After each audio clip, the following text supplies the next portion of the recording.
Bom, bom dia mais uma vez, meu irmão, minha irmã, graça e paz da parte do nosso Senhor Jesus Cristo. Bom tê-lo aqui, talvez seja aí a tua primeira celebração nesse ano, né? Aproveitou, desceu lá para BC, né? Aí só voltou agora. Então, se eu não te vi no domingo passado, feliz 2025. A gente segue com a nossa série Salmos, nossos pais nos contaram, inspirado no Salmo 78, buscando identificar nessa leitura, né, uma pedagogia na qual os Salmos nos inspiram a contar os grandes feitos de Deus para as próximas gerações. Você está aqui, você é fruto de alguém que te contou sobre as grandezas de Deus. E assim como nós aprendemos no Salmo 78 e outros salmos, existia fortemente no coração daquele povo essa pedagogia de, através de muitas formas e de uma forma muito criativa, contar às próximas gerações acerca da grandeza de Deus, de quem Deus era, de quem o povo era, enfim. E dessa forma a mensagem do Evangelho chegou até nós e nós temos o desafio de continuar sendo instrumentos nas mãos de Deus para que ela também continue alcançando as próximas gerações. E hoje nós vamos conversar inspirados no Salmo 19, é o Salmo 19, não 119, né? Senão a gente ia ficar aqui a semana toda. Inspirados no Salmo 19, nós conversaremos sobre esse tema, contando sobre a glória de Deus. E a ideia central aqui é a gente perceber o desafio que a gente tem, a responsabilidade e o privilégio de compartilharmos aos nossos filhos e às gerações futuras acerca da glória de Deus, acerca da manifestação da glória de Deus na nossa vida, na história, e como isso é um testemunho vivo de Deus nos encontrando e se revelando a nós. Lembrando que a manifestação da glória de Deus nos diversos relatos bíblicos sempre foi algo impactante, que promoveu na vida daqueles que testemunharam a manifestação da glória de Deus, de muitas formas e de muitas maneiras, promoveu um quebrantamento, um temor a Deus, um desejo de buscá-lo, né? A gente tem diversos textos, desde o Antigo Testamento até o Novo, onde Deus se manifesta de muitas formas. Há de se lembrar quando Deus reúne o povo no deserto e quer chamar o povo, chama o povo para o pé da montanha, do Monte Sinai, o monte fumegando, bola de fogo caindo, raios e trovões, a glória de Deus se manifestando naquele local, o povo fica morrendo de medo e fala: Moisés, vai lá que a gente não vai, porque se a gente pisar nesse monte a gente vai ser fulminado. Em outras passagens, como o profeta Isaías, por exemplo, que tem uma experiência onde ele contempla Deus no seu santo trono, a glória de Deus enchendo toda a terra, e ele é tomado de um temor, seu coração é quebrantado, ele diz: ai de mim, sou pecador, meus olhos viram o rei, eu vou morrer, se eu não for purificado eu não saio daqui vivo. A gente tem no texto de Atos capítulo 2, uma outra expressão da glória de Deus. Aqueles irmãos se reúnem para uma reunião de oração, depois de Cristo ressurreto, assunto aos céus, e ali eles são visitados pelo Espírito Santo de Deus, e sobrenaturalmente começam a falar acerca das grandezas de Deus, e em outras línguas, de tal forma que judeus que falavam outros idiomas conseguem ouvir acerca das grandezas de Deus na sua própria língua, por meio daqueles irmãos que não sabiam falar os seus idiomas, mas agora estavam falando pela visitação do Espírito Santo. E essa manifestação da glória de Deus gera naqueles irmãos um temor, um quebrantamento, e depois da pregação de Pedro, eles dizem: o que a gente faz? O que a gente faz diante disso? E Pedro chuta para o gol e faz um golaço: arrependam-se, creiam no Senhor Jesus Cristo, sejam batizados.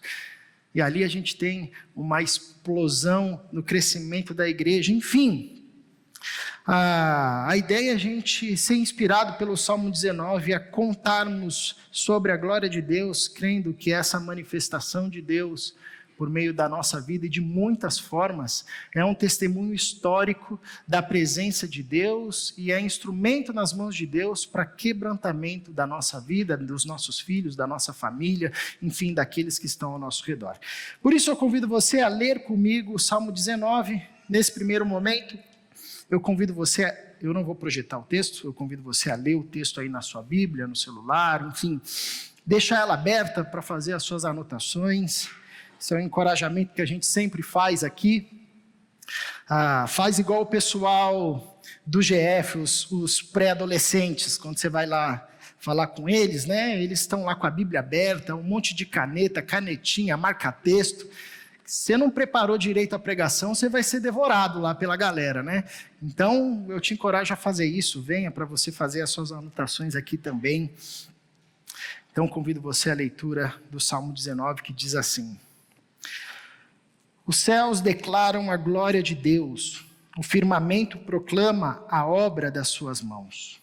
Um dia fala disso a outro dia, uma noite o revela a outra noite. Sem discurso, nem palavras, não se ouve a sua voz. Mas a sua voz ressoa por toda a terra, e as suas palavras até os confins do mundo. Nos céus ele armou uma tenda para o sol, que é como um noivo que sai de seu aposento e se lança em sua carreira com a alegria de um herói. Sai de uma extremidade dos céus e faz o seu trajeto até a outra, nada escapa ao seu calor. A lei do Senhor é perfeita e revigora a alma, os testemunhos do Senhor são dignos de confiança e tornam sábios os inexperientes.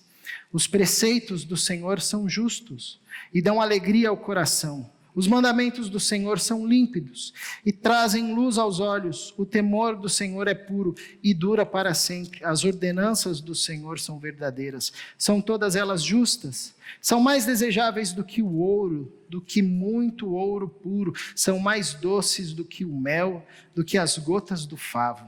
Por elas o teu servo é divertido. Há grande recompensa em obedecer-lhes.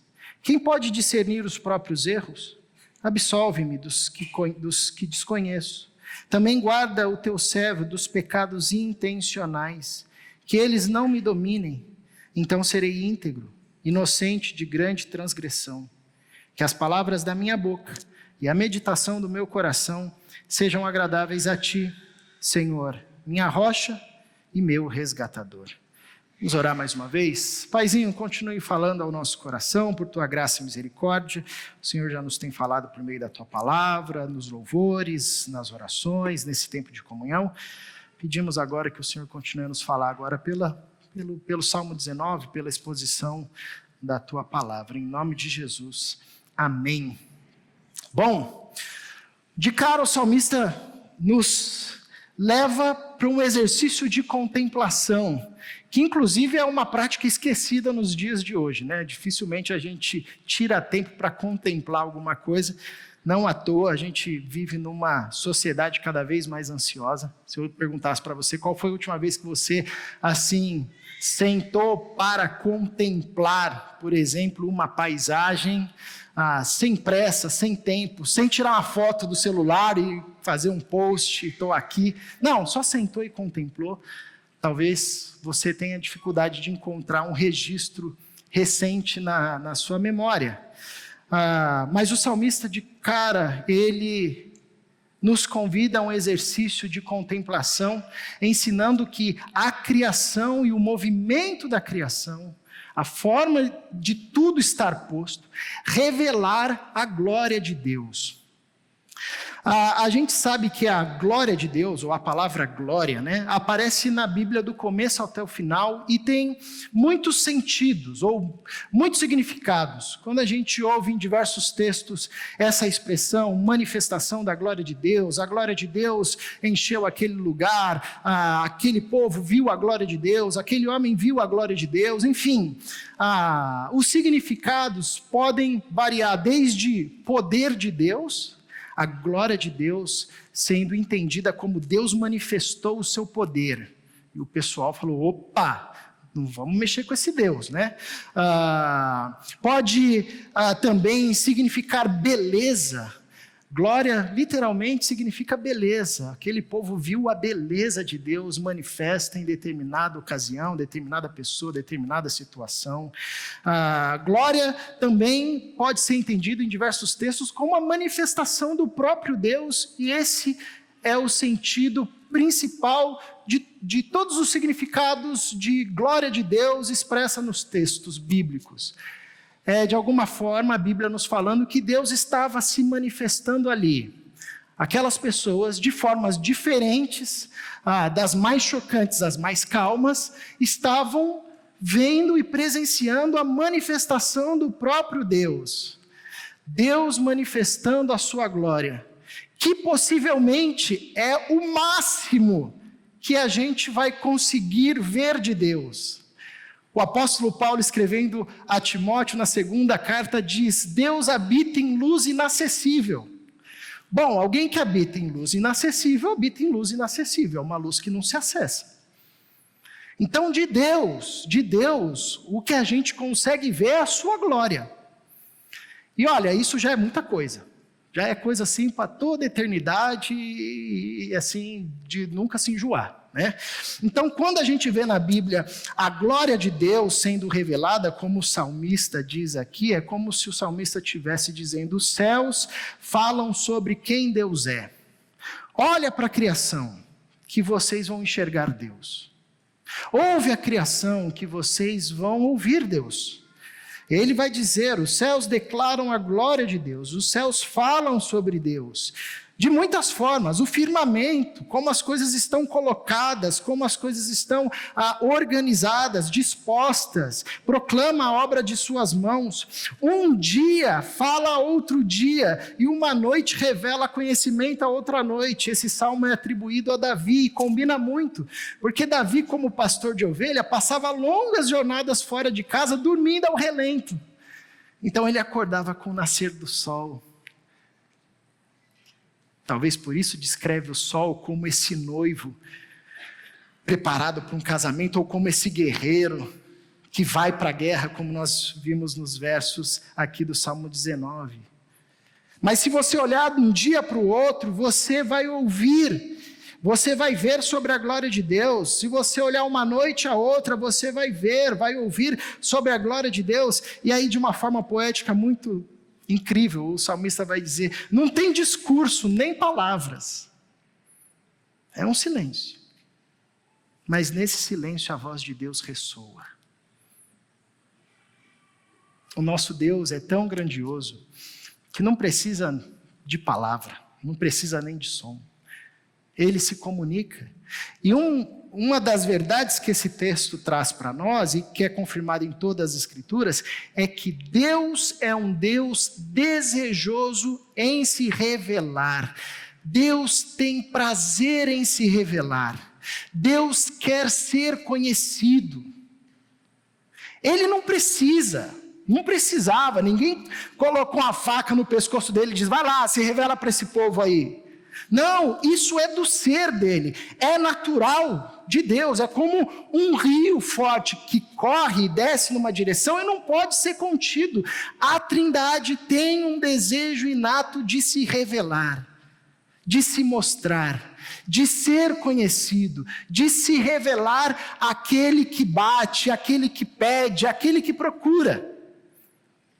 Sem som, sem palavras, mas por toda a terra, a voz de Deus está sendo ouvida até os confins do mundo, e a glória de Deus está sendo revelada sem palavras.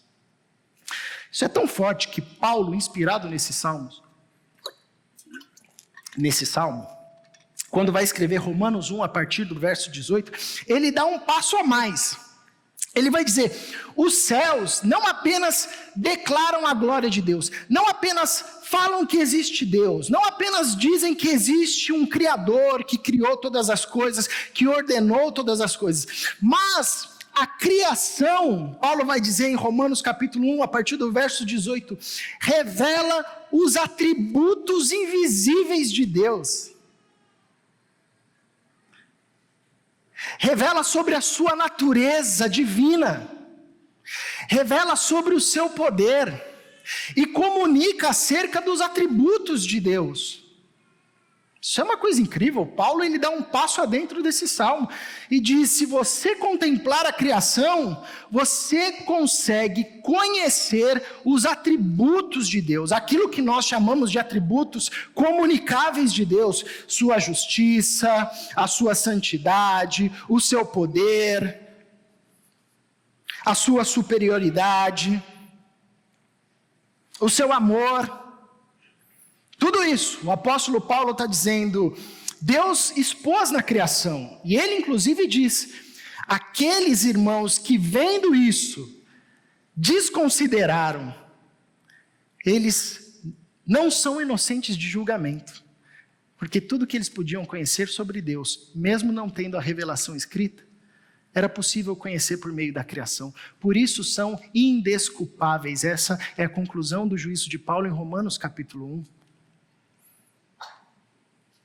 Então, nós somos chamados a contar sobre essa glória de Deus, sobre esse Deus que se revela na criação de muitas formas, e não apenas revela que Ele está aqui, mas revela os seus atributos, revela quem Ele é, revela a sua grandeza. Tem um livro bem antigo chamado O Fator Melquisedeque, de um antropólogo que foi estudar algumas culturas e identificar como essas culturas tinham pontos religiosos em comum. Eram culturas que tinham diversas divindades, adoravam diversos deuses, o sol, a lua, a onça, o gato, a samambaia, enfim, cada cultura com seu panteão. Mas elas se comunicavam com valores, com desejos, com uma busca humana. E em todas essas culturas havia a necessidade de um mediador, de um sacrifício. Havia a necessidade de reconhecer uma divindade maior, que era maior sobre todas as outras divindades. Existia a lógica de que eles tinham feito alguma coisa errada para a divindade X e precisava de uma oferta para aplacar a ira da divindade X. Por meio de um estudo antropológico, esse autor percebeu que os atributos comunicáveis de Deus, como Paulo diz, estavam expressos no interior do ser humano, nos lugares mais remotos da história. Dizem, certa vez que Einstein estava num jantar, a gente cita Einstein para parecer chique, né? E perguntaram para ele se ele era religioso. E a resposta do Einstein foi: eu sou religioso. Aí todo mundo ficou assim, né? Como assim? Você é um cientista, um físico, né? Como é que você pode ser religioso? Fundamenta aí a sua resposta. E a resposta dele foi: toda vez que eu aprofundo o estudo sobre o universo, toda vez que eu percebo a harmonia que existe no universo, que possibilita a vida, e que é uma harmonia assim muito delicada, que é uma conta muito exata, que se fosse 1 grau a mais, talvez não desse para gerar a vida como ela é. Toda vez que eu aprofundo nisso e vejo as leis invisíveis que regem o universo, que coordenam a vida, num sistema sincronizado, não tem como não reconhecer que existe uma força e um poder maior, regendo, sustentando, governando tudo isso. Nesse sentido, eu sou religioso. Bateu na trave, hein? Chegou pertinho. Ele viu, ele entendeu o recado. Ele compreendeu, ele ouviu a voz. O Salmo 19 está dizendo para nós que a todo instante, todos os dias, o ser humano está esbarrando em Deus. E a voz de Deus está à porta, sem som, sem palavra. Por isso, bem-aventurado é quem tem ouvidos para ouvir. Porque Deus está falando a todo instante.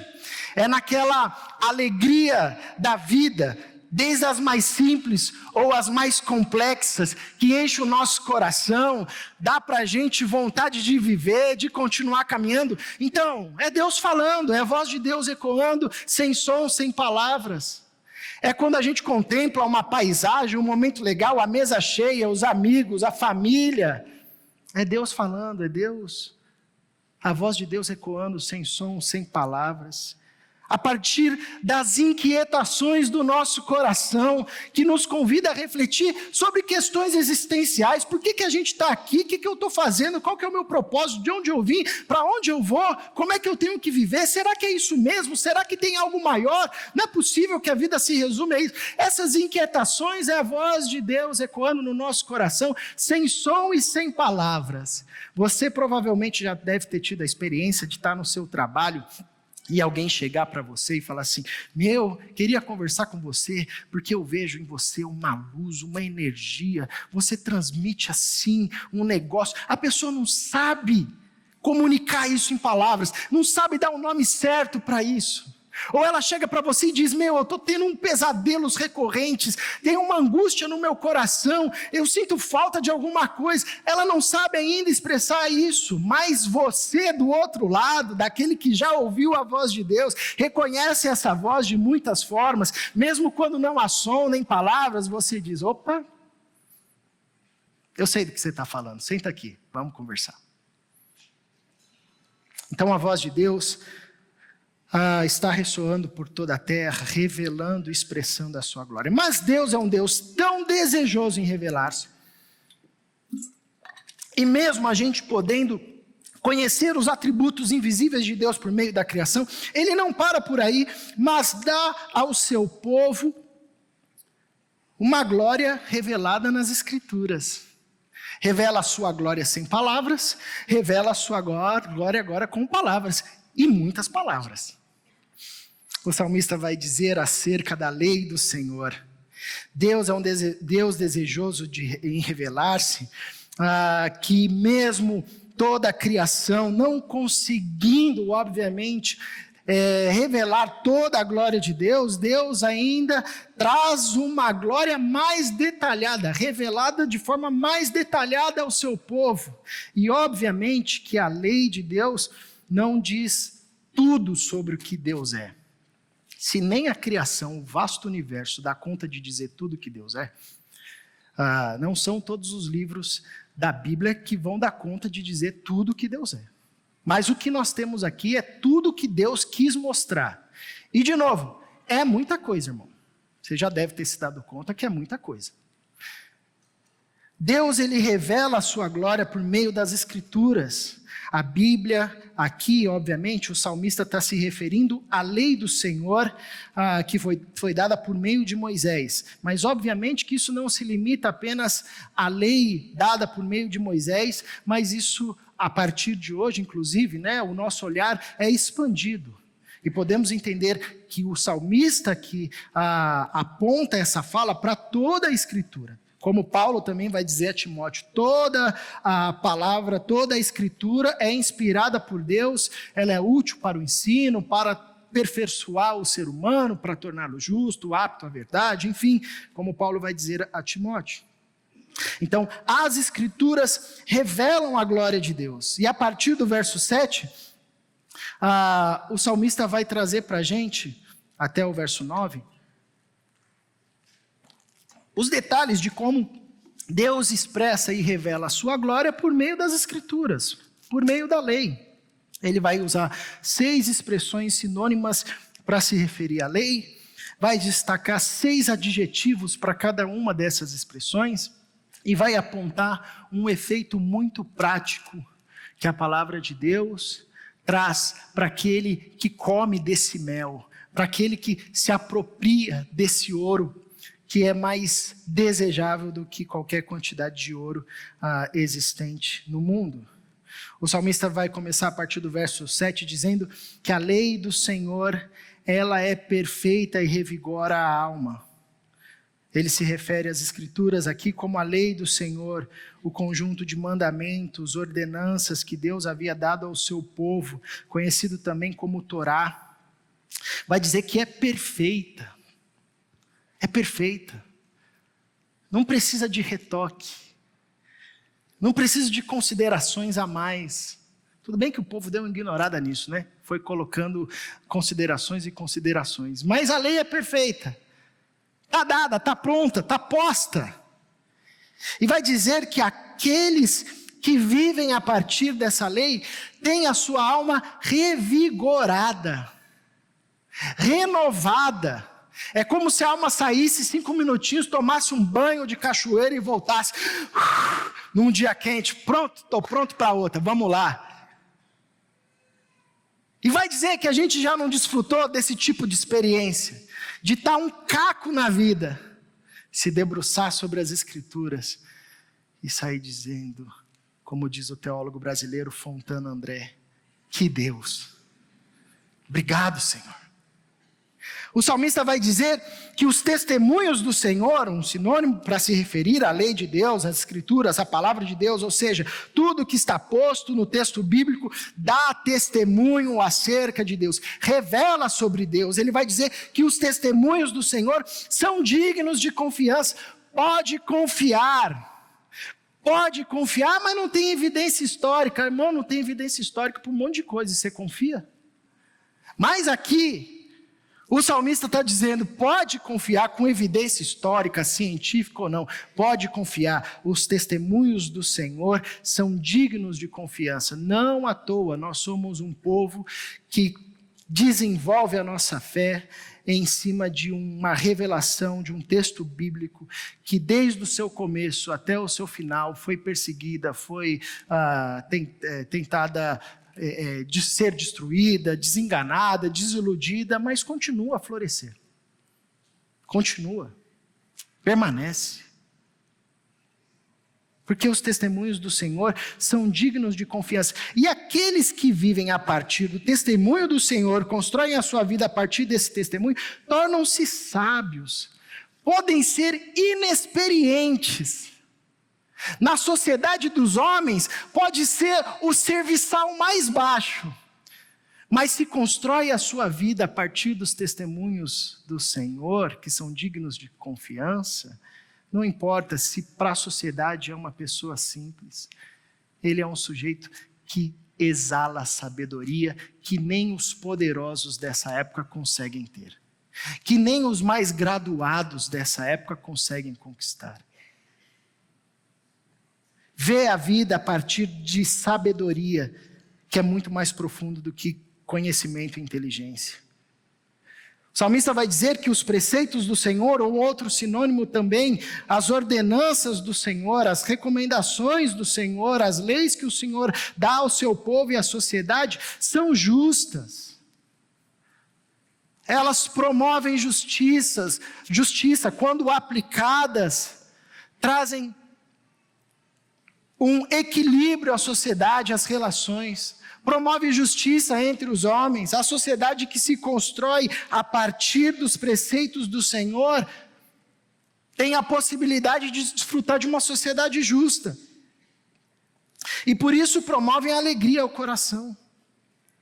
Aqueles que vivem pelos preceitos do Senhor, mesmo tomando prejuízo aos olhos humanos e na sociedade humana que é injusta, mas que vivem a partir dos preceitos do Senhor, têm o coração cheio de alegria, deita para dormir e tem o sono dos justos. Perdeu, tomou prejuízo, foi mandado embora, mas seguiu os preceitos do Senhor. Ele deita, é igual saco de batata, você joga o cara dorme. Que é a grande contradição de outros que têm tudo, conquistam tudo, mas são inquietos na sua alma, tristes, profundamente tristes no seu coração. O salmista continua dizendo que os mandamentos do Senhor, uma referência direta aos mandamentos deixados por Deus, através de Moisés ao seu povo, são límpidos, como as águas do Caribe. Límpidos, claros. Você consegue enxergar do começo ao fim, nada escapa. E quem vive pelos mandamentos do Senhor, recebe luz para os seus olhos em tempos de escuridão, consegue enxergar onde tem que pisar, o que tem que fazer, o que não pode fazer, como deve viver. Vive de forma a preservar a vida. Não precisa de luz externa. A palavra do Senhor é lâmpada para os pés, luz para o caminho. O salmista vai trazer um sinônimo diferente, que é o temor do Senhor, mas também para se referir à revelação de Deus, que produz temor em nós, e que diante dessa revelação não tem outra ação que a gente possa ter, senão dizer, ai, sai de mim, Senhor, tem misericórdia de mim. Vai dizer que o temor do Senhor, ele é puro e dura para sempre. Aquele que vive e que guarda o temor do Senhor no seu coração, por isso guarda os seus mandamentos, obedece os seus mandamentos, tem a vida purificada, a mente purificada, o coração purificado, o falar purificado, as mãos purificadas. E não é algo que dura 5 minutos, mas é uma experiência para toda a vida, que perdura, que persiste.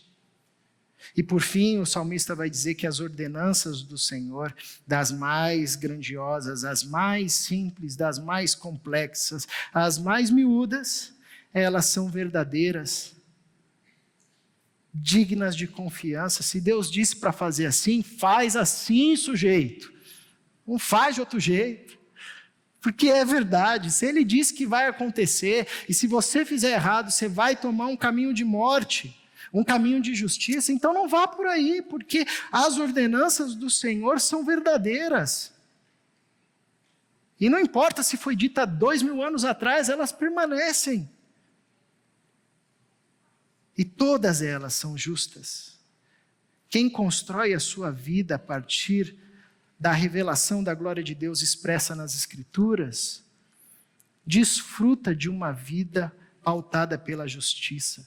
É um ser humano justo, torna-se um marido justo, um pai justo, uma mãe justa, um filho justo, um amigo justo, um patrão justo, um profissional justo, um ser humano justo. Assim, se você não cresce em nada e só seguisse a Bíblia por seguir mesmo, você já viveria uma ótima vida. A revelação de Deus é tão poderosa que daria a você condições, seguindo ali, ipsis litteris, mesmo não crendo, de constituir-se numa vida justa e tranquila. Agora, é óbvio que Deus revela a sua glória na criação e a sua glória nas Escrituras para algo muito mais profundo. Deus quer que nos alimentemos dele. Deus deseja essa relação de intimidade. E as Escrituras é a forma pelo qual o seu povo e nós também aprendemos agora a entender de forma mais profunda a revelação de Deus. Esse Deus que se revela pela criação tem um nome, seu nome é Iavé. E Ele criou todas as coisas assim por meio da palavra do seu poder. Quando nada existia e não tinha nenhuma matéria-prima, Ele disse, haja luz. E houve luz. E Ele fez tudo isso, e como ápice dessa criação, colocou um casal que transmitiu a esse casal a sua imagem e a sua semelhança. Essa capacidade de ser unidade, essa capacidade de se relacionar com Deus. Mas nós rompemos com Deus e as coisas foram para o brejo. Mas Deus, por ser um Deus desejoso em se revelar, não desistiu da humanidade. Enfim, quando Deus dá uma revelação escrita ao seu povo, nos dá a possibilidade de entender e de adentrar nas maravilhas da glória de Deus expressa na criação, expressa agora no texto bíblico, de tal forma que a palavra de Deus não apenas nos informa, mas também nos alimenta e nos convida para uma relação onde nós somos alimentados por esse Deus, onde o nosso interior é impactado e transformado por esse Deus. Você há de se lembrar da experiência dos discípulos no caminho de Emaús, Lucas capítulo 24, eles estão caminhando depois da morte de Cristo, parece que realmente Cristo morreu, não vai voltar, tudo que Cristo falou era mentira, enfim, eles estão voltando abatidos para suas aldeias, para sua aldeia, e no meio do caminho de Emaús, Jesus se encontra com os seus discípulos. O Cristo ressurreto se encontra com eles, eles não conseguem identificar que é Jesus, e Jesus começa a falar sobre as Escrituras, sobre o que Deus havia revelado por meio de Moisés e os profetas acerca dele. Eles terminam na casa, comendo pão, Jesus partilha o pão com os seus discípulos e depois some. E quando eles se dão conta que era Jesus ali, expondo as Escrituras, um diz para o outro: o nosso coração não queimava enquanto ele expunha as Escrituras para nós? Deus se revela por meio das Escrituras, da sua lei, da sua palavra, não apenas para nos informar, mas ele se revela para nos alimentar, para nos fortalecer, para nos transformar, para desconstruir paradigmas equivocados, ideias equivocadas, cosmovisão equivocada, jeito de viver equivocado, jeito de agir equivocado.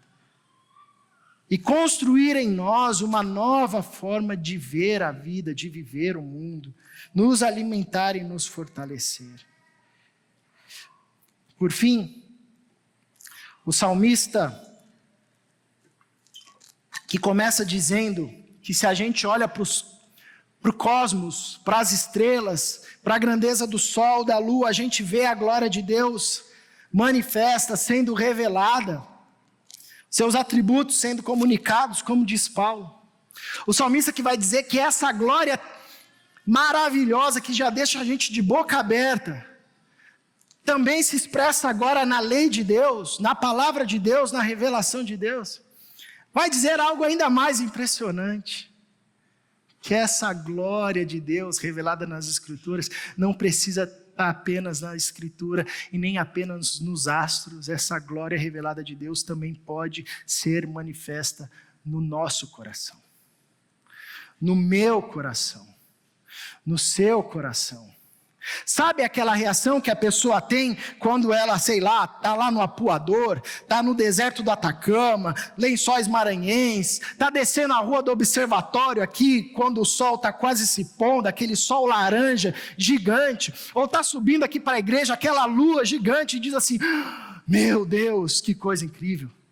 O salmista ensina para a gente que nós podemos ser essa paisagem ambulante, da qual as pessoas olham e dizem: que Deus!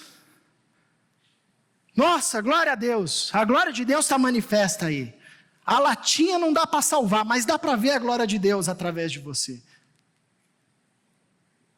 É por isso que o salmista vai terminar com uma oração, um pedido, que as palavras da minha boca, a meditação do meu coração sejam agradáveis a Ti, Senhor, minha rocha, meu resgatador. Na verdade, esse é o único jeito de terminar esse salmo, né?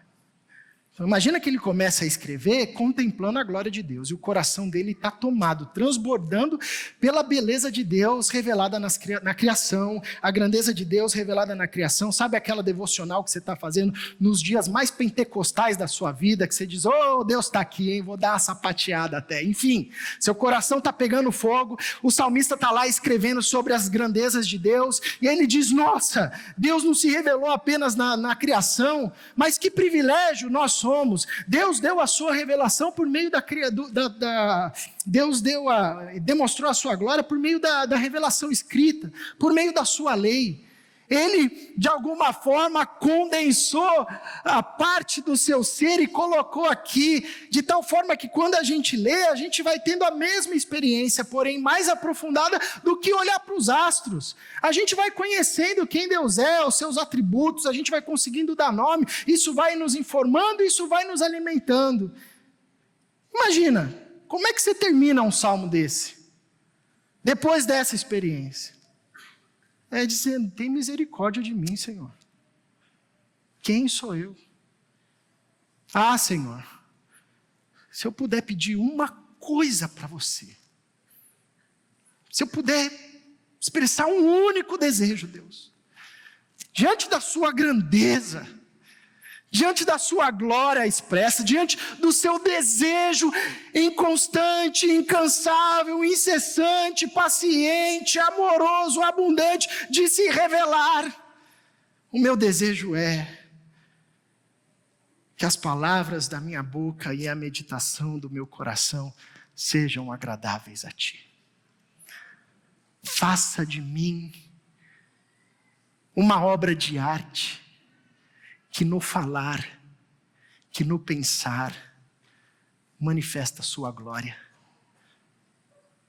Faça de mim uma pessoa como o sol, que quando chega num local frio, derrete a frieza, aquece corações.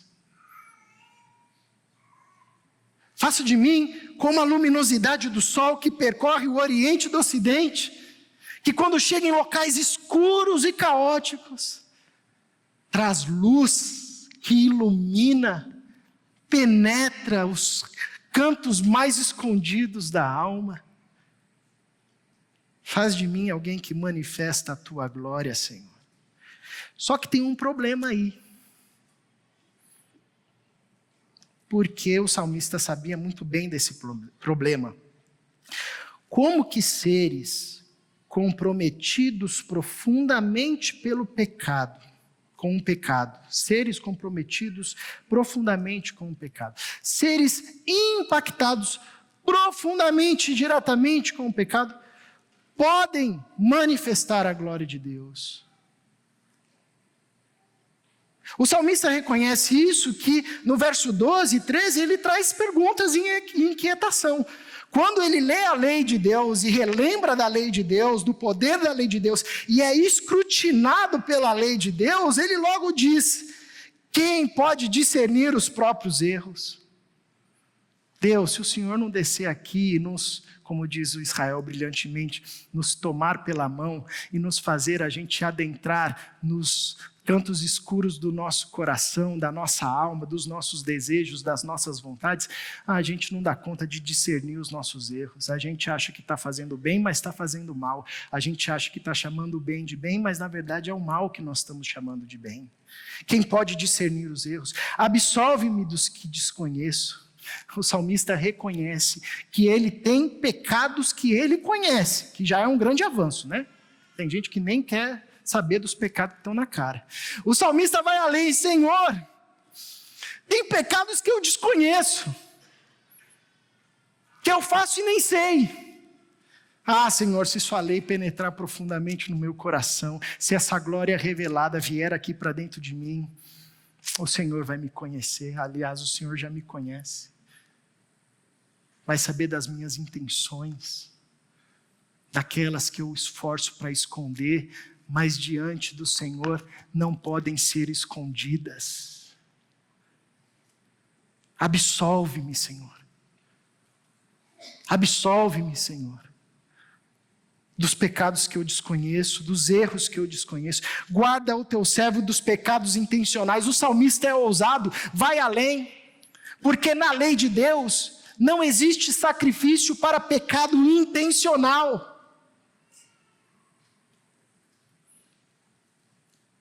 Pecou intencionalmente é morte.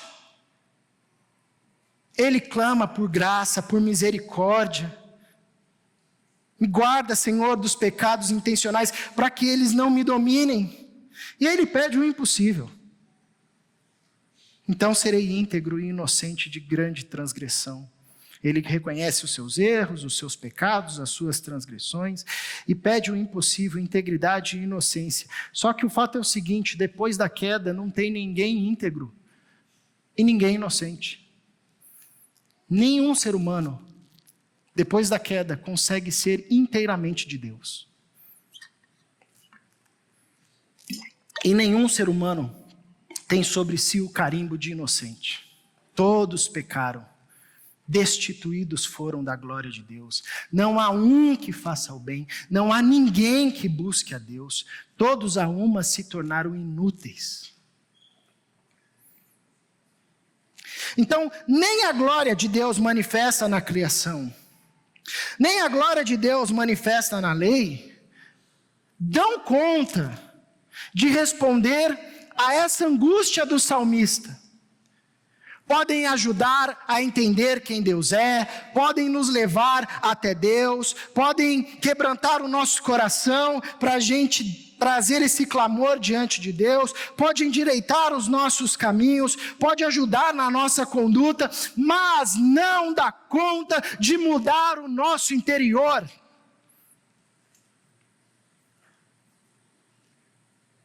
Por maior que seja, não dá conta de dar-nos um coração inteiro para Deus. Não dá conta de mudar o nosso status no judiciário do céu, de condenado para inocente. Por mais que façamos aqui boas obras, por mais que construamos aqui uma sociedade justa, a glória de Deus manifesta na criação, a glória de Deus manifesta da lei, não dá conta de transformar o nosso status diante de Deus. É por isso que tanto a glória da criação quanto a glória da revelação são limitadas. Por maiores e grandiosas que sejam, elas apontam para a glória definitiva de Deus.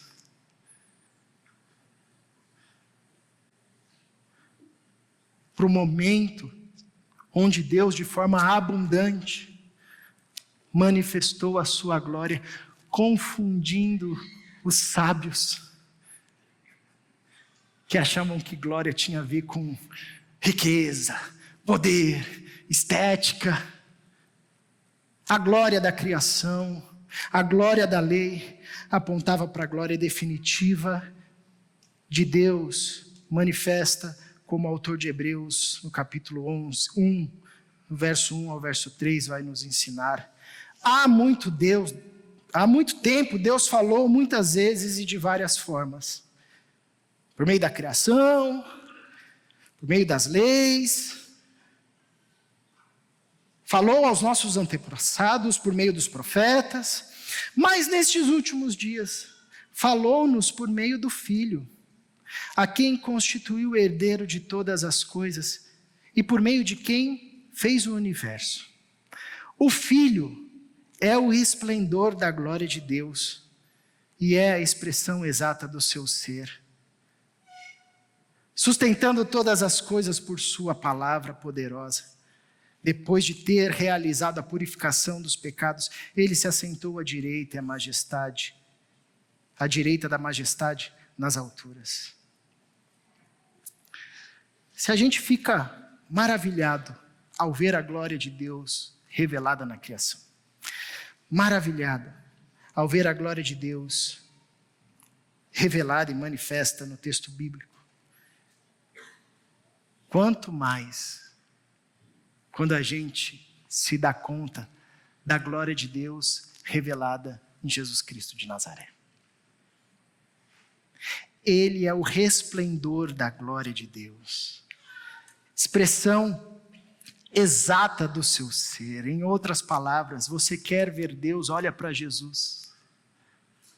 É ali que a gente consegue ver Deus, o seu amor, a sua glória, o seu poder, as suas misericórdias. E é aqui em Cristo Jesus que o desejo do salmista de ser íntegro e inocente encontra a sua resposta. Porque nenhum homem, por mais justo, digno, respeitável, conseguiu ser inteiramente de Deus e conseguiu ser inocente. Mas Jesus Cristo de Nazaré foi. O seu coração era inteiro de Deus.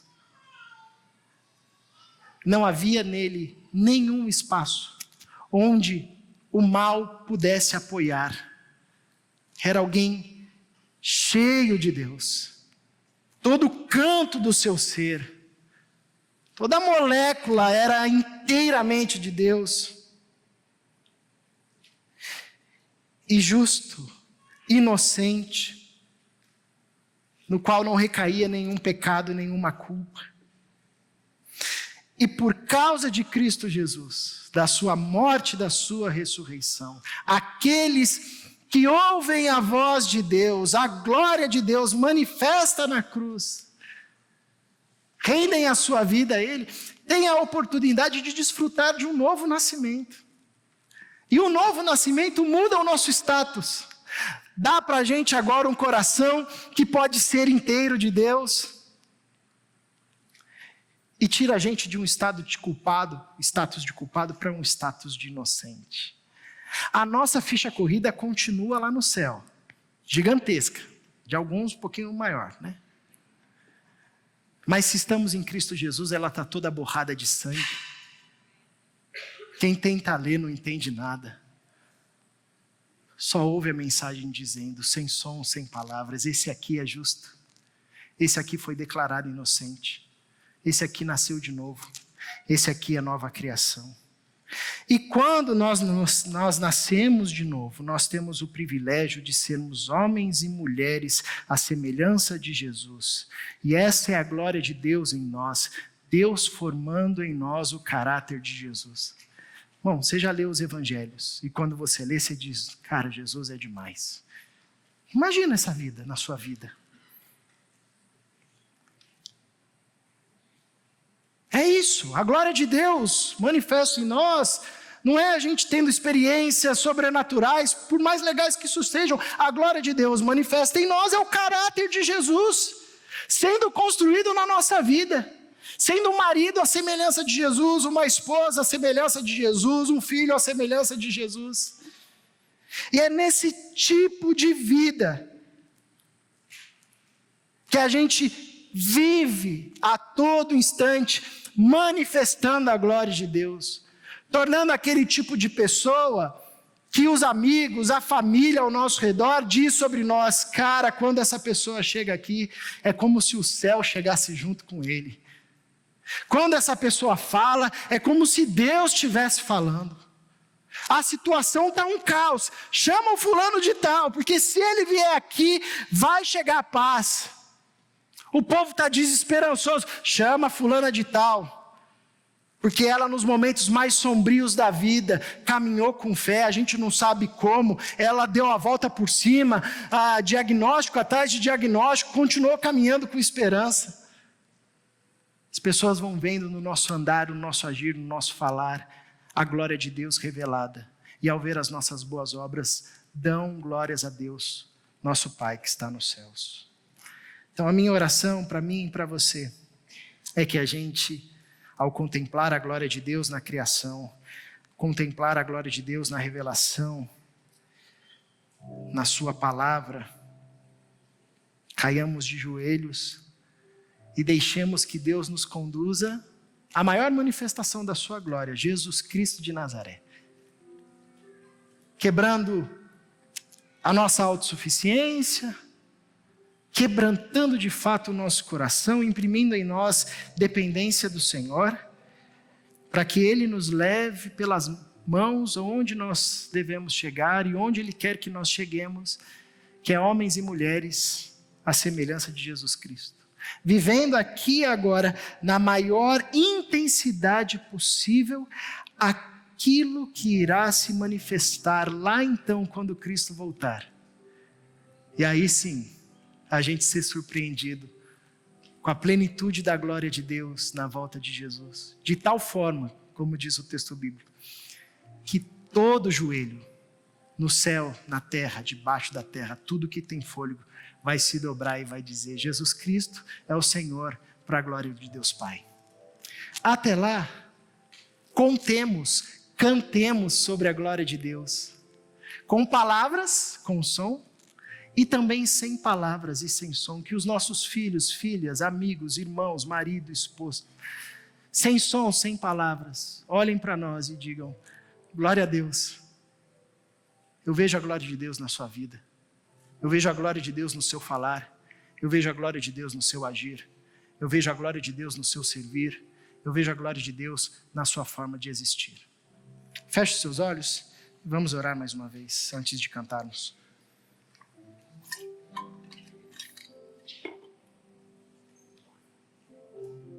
Paizinho, Produz em nós o teu caráter. Transforma-nos para que vivamos testemunhando da tua glória e da tua presença. Para que vivamos para a tua glória. E isso só é possível se o Senhor formar em nós o caráter de Jesus. E esse é o nosso desejo. Forma em nós o caráter de Jesus. No santo nome de Jesus é que oramos. Amém.